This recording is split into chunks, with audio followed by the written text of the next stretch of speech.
Items in Animal Crossing play a pivotal part in all the games. This includes furniture, clothes, tools, wallpapers, carpets, and other miscellaneous things. And with over 10,000 different items across the games, there are bound to be some that are rather questionable. Like, why is this even in the game in the first place? Hey guys, welcome back to my channel. Today I'm going to be covering the world of bizarre Animal Crossing items and the interesting lore surrounding them. One thing before we get started, I really appreciate y'all's patience. I've been trying my best to get these videos out as quickly as possible. I have just been crazy busy, and these videos are not easy to make, okay? They're not easy to make, and I need to lock in. Okay, I'm locking in now. Okay, I'm posting now. Okay, are we happy? Are we happy? Good. So without further ado, let's go ahead and get started.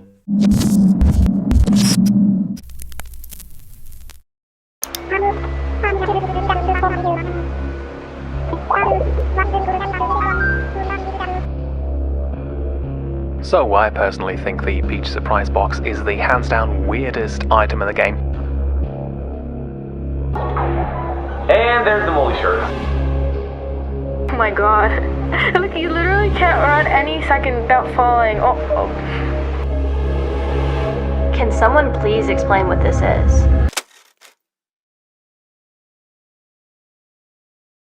Fair warning before we start, I had to go to links to find these items, and it may sound like I'm kind of reaching a bit with these explanations for why these Animal Crossing items are bizarre, but just, just stay with me here, okay? Starting off strong, we have the pet items. First, we have the hamster cage, which has been in all the Animal Crossing games, and it's just what you would expect.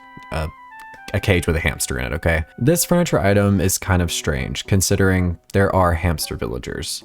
Like, what is the difference between the hamster in the cage and the actual hamster villagers? Was this hamster just too small to be an actual hamster villager, which is why it's in the cage and it's technically a pet? It's funny because this isn't the only quote-unquote pet item a player can obtain. There's also the bird cage furniture item when there are literally bird villagers. What makes this bird different from the actual bird villagers? Once again, was this bird just too small to be a character, so it's considered a pet? In New Horizons, there are a couple cat items, which are the cat tower and litter box, along with the pet bed and pet food bowl. Of course, I know these are just used for decoration purposes, but it kind of begs the question, what are these actually used for? In the 2.0 update for New Horizons, they added the ability for cat villagers to be able to interact with the cat tower, which can be seen in this clip.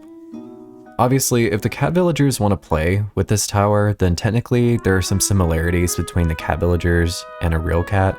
And yes, I know, yeah, duh, obviously there's similarities between a cat villager and a real cat because it's literally a cat villager, but let me talk. One popular theory, which honestly isn't really a theory, it's just kind of a fact, but one popular theory in Animal Crossing overall is that the villagers in the game are in fact not animals, but rather anthropomorphic animals, which are animals that have human characteristics. So I guess it would make sense that these pet items exist because it would hint that villagers are not necessarily fully animals and that actual animals coexist in the Animal Crossing universe, which is apparent since there are fish, sea creatures, and bugs, along with the birds that perch on the bulletin board outside resident services, but I'm talking about more domesticated animals like cats and dogs. There's also a doghouse furniture item in New Horizons, so these furniture items gotta be used by some sort of creature besides the villagers. And what creature is that? I couldn't tell you. I guess the answer is just that animals besides the villagers are in the game somewhere. They're also just furniture items, and I'm definitely digging a little too deep into this, but it's interesting to think that there would be actual animals in the game besides the villagers, right? Next, let's talk about what I like to call human representation furniture.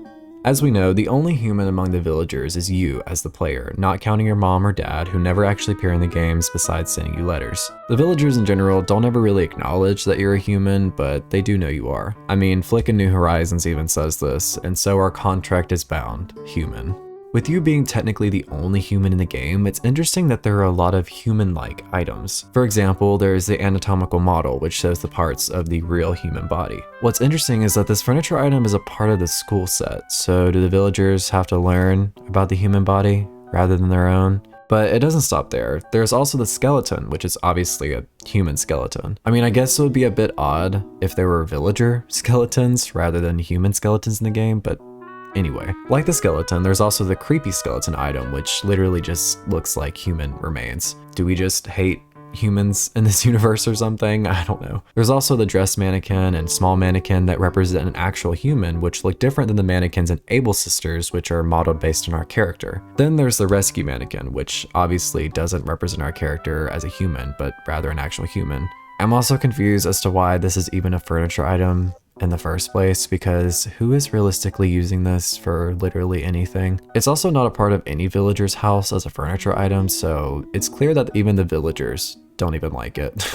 It's obvious Nintendo added these human-like furniture items because we're playing the game as a human and it's representing us as a real human, right? But removing the fact that we are a human playing the game and we're seeing this through our eyes, let's imagine it through just the game itself, right? Kind of like the pet items I talked about earlier, what is the difference in our character who is supposed to be classified as human and the humans these furniture items are depicting? Like I said, there are no other humans in the game one can interact with, but it seems like lifelike humans do in fact coexist in this universe. This is revealed through the TV and laptop furniture items in the game, since the shows that are playing show humans with realistic human proportions. So I guess the confusion for me and other people comes from the fact that our character is supposed to be human, but doesn't look anything like the other humans shown through the games. To be fair, if there was a human in the game that looked realistic that we could interact with, that would probably be terrifying.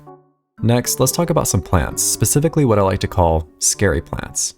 It's a working title. Okay. We all know about the plants in Animal Crossing, ranging from trees to flowers to shrubs, but there's a few that are actually pretty interesting. Starting off, we have Rafflesia, which is in Wild World, City Folk, and New Leaf only. This isn't necessarily an item since it can't be obtained by the player, but Rafflesia is a huge red flower with a gaping hole in the middle that appears in your town if you have too many weeds and trash scattered everywhere. These flowers only appear when your town has reached the lowest rating, hinting that you need to clean up your mess right now. This flower in real life is often deemed as stinking corpse lily due to its look and its rotting flesh odor. This smell attracts insects like flies, which transport the pollen, and flies also appear on the flower in the game, allowing the player to catch them. The player can't remove this flower by hitting it with a shovel or picking it up, so you have to clean all the weeds surrounding it and it will eventually wilt. Furthermore, similar to Rafflesia, there is a furniture item of a plant in New Horizons called Titan Arum, which is referred to as the corpse flower. This flower in real life also has a rotting flesh odor that attracts carrion-eating bugs to help it pollinate. Interestingly enough, during bloom, the tip of the spadix is almost the same temperature as a human body.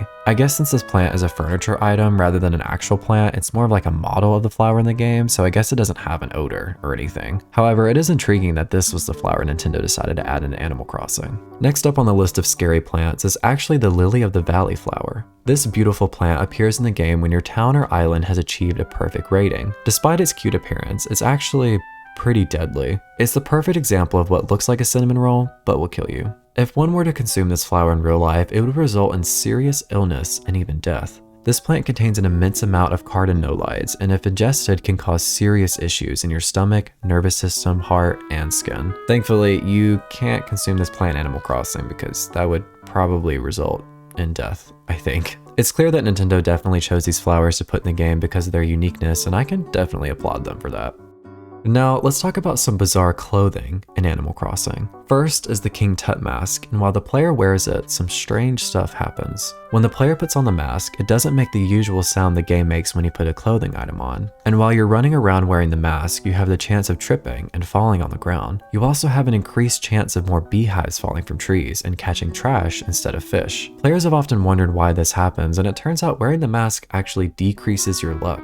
In the games, luck is a game mechanic that can influence what happens to you as a player. Your luck can be obtained by going to Katrina, and she will reveal what kind of specific luck you will have for the day. There's a whole list of different types of luck you can get through the games, but I'm not going through all that right now. People say that the reason this mask decreases your luck is because it's based on the actual King Tut himself, and it's cursed, but who knows. Next is the blue and red ogre mask, specifically in Animal Crossing New Leaf, and they can both only be obtained during Setsubun in Japanese towns. The interesting thing about these masks was that if a player wore one of them, it would prevent them from developing a tan. Tanning was only a feature until New Horizons since you can choose your skin tone, but in previous titles you could develop a tan by standing outside during summer for prolonged periods of time, like real life, of course. You know, this one isn't really that crazy since I guess the mask is like completely covering your face, so I guess that would make sense why you wouldn't tan, but I think it's kind of interesting interesting that is what happens when you wear it. Next is the Moldy Shirt, and in Animal Crossing City Folk specifically, this could only be obtained on Halloween by refusing to give Jack or any other villager candy when they ask for it, and they can turn the player's currently worn top into this moldy shirt. Whatever is on that shirt looks, mighty suspicious. Kind of piggybacking off of that, we all know the recycle bin that's a part of all the games in Town Hall or Resident Services, right? But in New Horizons specifically, the furniture and clothing items that would appear would be clothing like the moldy shirt, including a dirty tank top, torn pants, and holey socks. And most of the furniture that would appear would be a part of the Sloppy series, including the sloppy bed and sofa. Why would anyone want this stuff? You know, I guess this is just the realistic aspect of it, since it quite literally is just a recycle box. Those were the only clothing items I could find that were rather bizarre, but if y'all know any more, let me know in the comments. Now let's get back to some bizarre furniture in Animal Crossing. We've all seen the raccoon figurine in New Horizons, right? Well, if you haven't, here it is. Players have often thought this figure was a bit strange looking, but there's actually more of a story to this figure than meets the eye. Although this furniture item is labeled as a raccoon, it might actually be a tanuki instead. Now, tanuki do actually exist, and they're often referred to as Japanese raccoon dogs, so it does imply that with this item being called a raccoon figure, it definitely is a tanuki. However, the odd thing about this is that in Japanese mythology, tanuki have many different stories surrounding them, like how they can shapeshift, but there's one key aspect that does stick out about them, quite literally. These mythological tanuki were often drawn with huge balls. I'm not even kidding. Apparently, the story about these creatures says that goldsmiths would use tanuki pelts to hammer gold nuggets into leaves during the Kamakura era from 1192 to 1333, which is very interesting. So, mythical tanuki have 8 special characteristics to take into account: a hat for protection, big eyes to see all, a sake bottle to represent virtue, a large tail for strength, a promissory note to symbolize confidence and trust, a big belly to show calmness, a friendly smile, and well, massive balls that represent financial luck. So yeah, very bizarre that Nintendo chose this figurine to be in the game, but hey, I gotta give it to them. It's pretty funny, but very interesting. Another furniture item would be items like the Peach Surprise Box and Bamboo Doll, which both have a mythological story surrounding them. When you click on these pieces of furniture, both of them will pop open and reveal a little doll of some sort. The Peach Surprise Box is about Momotaro, which is a famous Japanese hero folktale about a giant peach floating down the river, which is then picked up by a woman, and Momotaro was born from the peach. He grew up to fight off monsters and keep the village safe. The Bamboo Doll is based on the story of Princess Kaguya, who was found inside a bamboo stalk and becomes a beautiful woman who orders people to prove their love to her by completing various difficult tasks. And then there's the Tulip Surprise Box, which I haven't seen anybody saying that it's a mythological thing, but each of them, when you open it, has a princess that comes out, and it resembles the princesses from the Mario games, depending on what color the tulip is. So yeah, I can really appreciate Nintendo for paying homage to these old Japanese tales and finding ways to implement them into Animal Crossing. Alright, last but not least, I saved the best one for last. Let's talk about one last item in Animal Crossing that is rather bizarre. There's a ton of different kinds of fossils in the games, but this one is quite intriguing, actually. And that is coprolite, which is literally fossilized feces. I mean, hey, that is a very significant part of history that does need to be fossilized, okay? We need to remember that, okay? I promise. It's not even really funny. I'm just immature, and I think poop is funny.